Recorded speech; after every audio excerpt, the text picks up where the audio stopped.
टुनटुनी, मुझे पैसे दे, मुझे आज दोस्तों के साथ शराब पीना है, दे जल्दी। आखिर मेरे पास पैसे कहाँ से आएंगे?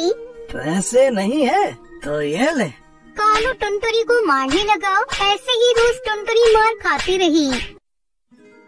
टुनटुनी जंगल में गरीब बच्चों के लिए एक स्कूल चलाती है। उसके स्कूल में करीब 5 अनाथ बच्चे पढ़ते हैं। वो लोग टुनटुनी से बहुत प्यार करते हैं। टुनटुनी भी उनसे बहुत ज्यादा प्यार करती है। गुड मॉर्निंग बच्चों, कैसे हो सब लोग? अच्छे हैं मैडम। मैडम, आज आप बहुत सुंदर लग रही हो। टुनटुनी स्कूल में सारे बच्चों के साथ हंसी मजाक करती रहती है। उसका बचपन से टीचर बनने का सपना था, लेकिन उसकी 18 साल की उम्र में ही जबरदस्ती उसकी शादी करवा दी। उसका पति कालू कौआ 1 नंबर का बेवड़ा निकला। टुनटुनी, मुझे पैसे दे, मुझे आज दोस्तों के साथ शराब पीना है, दे जल्दी। आखिर मेरे पास पैसे कहाँ से आएंगे? पैसे नहीं है तो ये ले। कालू टुनटुनी को मारने लगा। ऐसे ही रोज टुनटुनी मार खाती रही। उसकी सास सुंदरी ने भी उसे बहुत उल्टी सीधी बातें सुनाई। तेरे माँ बाप ने 1 रुपया भी नहीं दिया दहेज में, तेरे साथ तो ऐसा ही होना चाहिए। टुनटुनी अत्याचार सहती रही। एक दिन वो एक पेड़ के नीचे बैठ गई और रोने लगी। तब तक आप लोग कमेंट में बताएं 20 into 10 + 10 कितने होते हैं? आखिर इस दुनिया में गरीबों के साथ इतनी नाइंसाफी क्यों होती है? हे भगवान, मुझे राह दिखाइए। तभी टुनटुनी ने देखा कि एक छोटा सा बच्चा हाथ में किताब लेकर फुटपाथ पर बैठकर पढ़ाई कर रहा है। टुनटुनी ने उस बच्चे के पास जाकर पूछा, तुम्हारा नाम क्या है बेटा? तुम यहाँ ऐसे पढ़ाई क्यों कर रहे हो? मेरा नाम टुन्नू है, मैं अनाथ हूँ, भीख मांगता हूँ। मुझे पढ़ने का बहुत शौक है, लेकिन मुझ जैसे गरीबों को स्कूल में जगह कहाँ मिलती है, इसलिए मैं यहाँ ऐसे पढ़ रहा हूँ। ये सुनकर टुनटुनी की आंखों में नमी छा गई। उसने सोचा, अनाथ और गरीब होने का दुख मैं जानती हूँ, क्यों न मैं ही इन लोगों को पढ़ाना शुरू करूँ। टुनटुनी ने वही किया। टुन्नू उसके जैसे और 2-3 बच्चों को ले आया। टुनटुनी ने पेड़ के नीचे अनाथ पक्षियों को पढ़ाना शुरू कर दिया। A for apple, B for ball। अच्छे से पढ़ाई करो सब लोग। इस दुनिया में हमें खुद से ही अपनी पहचान बनानी होगी। ऐसे ही पढ़ाई चलती रही। टुनटुनी हर रोज उन पक्षियों को पढ़ाती रही। ऐसे बच्चे पढ़ने लगे और कुल मिलाकर 5 बच्चे टुनटुनी के पास रोज पढ़ाई करने के लिए आने लगे।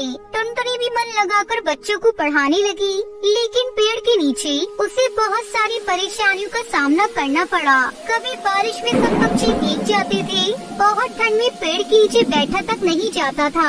उधर टुनटुनी के ऊपर दिन पर दिन अत्याचार भी बढ़ने लगे। टुनटुनी, आज मुझे 2000 रुपए चाहिए। पैसे तो नहीं है। अच्छा, उन बच्चों को पढ़ाने के लिए तेरे पास पैसे हैं और मुझे शराब पिलाने के लिए तेरे पास पैसे नहीं है, ये ले। कालू टुनटुनी को मारने लगा। सुंदरी ने कहा, इस चिड़िया से शादी ही नहीं करवानी चाहिए थी, हर रोज घर के बाहर जाती है, इसके तो चरित्र में ही खोट है, खोट। ये बोलकर दोनों टुनटुनी को मारने लगे और फिर उसे घर से बाहर धकेल दिया। अब यहाँ कभी मत लौटना, समझी? मैं अपने बेटे की दूसरी शादी करवाऊंगी। हाँ। टुनटुनी रोती हुई वहाँ से चली गई और पेड़ के नीचे जाकर रोने लगी। तभी वो बच्चे आए। क्या हुआ मैडम, आप रो क्यों रही हो? टुनटुनी ने उन बच्चों को सब कुछ बता दिया। टुन्नू ने कहा, ये बात है, ठीक है, हम अभी यहाँ आपके लिए घर बना देते हैं। ये बोलकर सभी लकड़ियाँ काट कर ले आए। उसके बाद उन लोगों ने मिलकर एक डाल पर लकड़ियों पत्तों से एक घोंसला बना दिया। टुनटुनी बहुत खुश हुई। अरे वाह, ये तो बहुत बढ़िया है। मैं यहीं पर रहूंगी और कल से यहीं पर तुम लोगों को पढ़ाऊंगी भी। इसका मतलब यही है हमारा स्कूल और यही है स्कूल। और इसी तरह टुनटुनी ने स्कूल में पढ़ाती हुई खुशी खुशी अपना जीवन बिता दिया। नदी के किनारे कुछ छोटे गांव बसे थे। वहाँ हर दिन बाजार लगता था, जहाँ पर पंछियों की भीड़ लगी रहती थी। उन्हीं गांव में से एक गांव चंदनपुर भी था, जहाँ टुन्नू नाम का एक चिड़ा अपना छोटा सा ढाबा चलाता था। पर कुछ दिनों से टुन्नू बहुत परेशान था। उसका ढाबा चल नहीं रहा था। टुनटुनी, हम रोजाना ढाबे पर मेहनत से खाना बनाते हैं, पर हमारे ढाबे पर अब आमदनी बहुत कम हो गई है। पता नहीं चंदनपुर गांव के ज्यादातर पक्षी शहर जाकर बस रहे हैं। अब भगवान जाने हमारा ये ढाबे का काम कब तक चलेगा। चिंता मुझे भी हो रही है। आगे पिंकी की शादी करनी है। बंटी बेटा भी कह रहा था आगे की पढ़ाई वो शहर जाकर करना चाहता है। वो इस बारे में बात कर रहा था। टुन्नू टुनटुनी की सारी बातें बंटी कबूतर सुन लेता है। वो बहुत उदास हो जाता है और नदी के किनारे जाकर बैठ जाता है।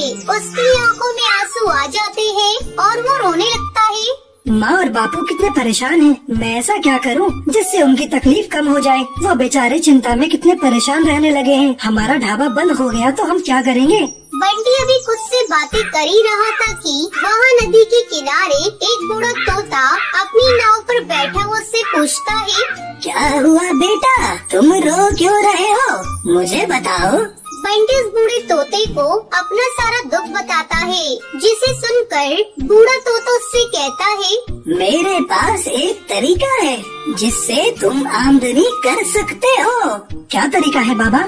देखो बेटा, तुम और तुम्हारे पिता अगर नाव में खाना बनाकर आसपास के गांव में जा जाकर बेचो तो तुम्हारी अच्छी कमाई होगी, क्योंकि आसपास के सभी गांव में रोजाना बाजार लगता है और अच्छी खासी भीड़ रहती है।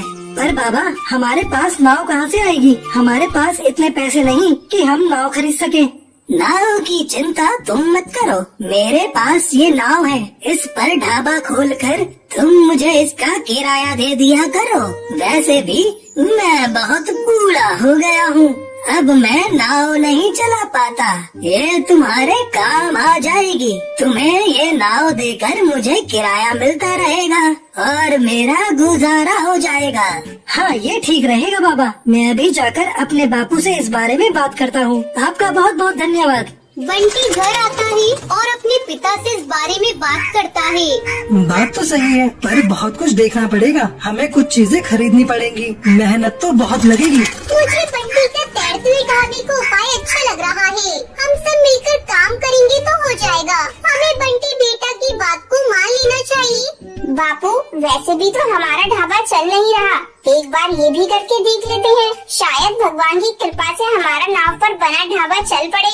ठीक है, सब अगर यही चाहते हो तो हम ऐसा ही करेंगे। बंटी बेटा, तू मेरे साथ बाजार चल। हम नाव के ऊपर ढाबा बनाने का कुछ जरूरी सामान खरीद लाते हैं। टुन्नू उसका परिवार मिलकर नाव पर ढाबा तैयार करते हैं। टुनटुनी और पिंकी तरह तरह के भोजन बनाकर तैयार करती हैं और सब कुछ उस बूढ़े तोता की नाव पे रख देते हैं। फिर वो एक गांव में खाना लेकर पहुंचते हैं। गांव के बाजार में पक्षी घूम रहे थे। नदी किनारे नाव पर बना ढाबा देखकर पक्षी हैरान रह जाते हैं और वहां आकर खाना खाने लगते हैं।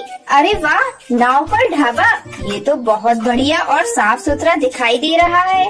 भाई, वैसे क्या क्या है खाने के लिए इस तैरते हुए ढाबे पर। हाँ, पनीर, बटर मसाला, मटर पनीर, पालक पनीर, रायता, दाल तड़का, दाल मखनी, लच्छा पराठा, तंदूरी रोटी और भी बहुत कुछ मिलेगा हमारे ढाबे पर, और वो भी सस्ते दामों पर गर्मा गर्म। हमारे ढाबे की स्पेशल थाली खाइए, उंगलियां चाटते रह जाएंगे।